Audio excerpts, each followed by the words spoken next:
और यूपी में सड़क पर ईद की नमाज को लेकर जबरदस्त घमासान मचा हुआ। इस बीच ऑल इंडिया मुस्लिम जमात के राष्ट्रीय अध्यक्ष मौलाना शहाबुद्दीन रजवी बरेलवी ने ईदगाह और मस्जिद के इमामों से अपील की है कि हुकूमत की गाइडलाइंस का पालन करें और सड़क पर नमाज न पढ़ें। जबकि कल बरेली की मौलाना तौकीर रजा ने खुले में नमाज पढ़ने का विरोध करने वालों को खुली चेतावनी दे डाली थी। ऐसे में अब सड़क पर नमाज का मुद्दा मौलाना वर्सेस मौलाना हो गया है।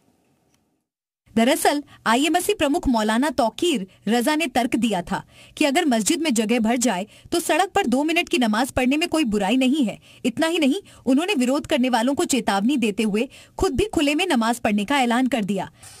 मेरा देश है यार, मैं कहीं पे भी खड़े होकर नमाज पढ़ूंगा और देखूंगा कि मुझे नमाज पढ़ने से कौन रोकेगा।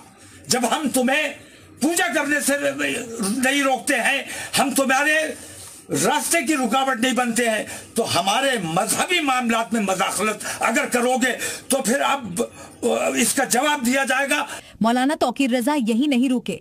उन्होंने आरोप लगाया है कि देश में मुस्लिमों पर अन्याय हो रहा है, मस्जिदों और मदरसों को निशाना बनाया जा रहा है। उन्होंने इस बार की ईद को गम की ईद करार दिया। इसी बीच ऑल इंडिया मुस्लिम जमात के राष्ट्रीय अध्यक्ष मौलाना शहाबुद्दीन रजवी बरेलवी का बयान आया है, जिसमें उन्होंने भाईचारे का पैगाम दिया है। इस बात का खास तौर पर ध्यान रखें कि रोड पर जमात नहीं करना है, रोड पर नमाज न पढ़ी जाए। उसका तरीका यह है कि एक जमात हो जाए, इमाम बदल करके फिर जो लोग रह गए हैं उनकी दूसरी जमात कर दी जाए, इस तरीके से तीसरी जमात कर दी जाए।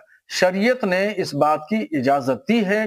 सुना आपने, मौलाना शहाबुद्दीन रजवी बरेलवी भाईचारे का संदेश दे रहे हैं। मौलाना ने हदीस का हवाला देते हुए कहा कि पैगंबर इस्लाम ने फरमाया कि अच्छा मुसलमान वो है जिसके हाथ पैर जुबान से किसी को तकलीफ ना पहुंचे, इसीलिए रोडों पर नमाज ना पढ़ी जाए। जबकि दूसरी तरफ मौलाना तौकीर रजा अमन और भाईचारे के त्योहार में नफरत का जहर घोलने की कोशिश कर रहे हैं।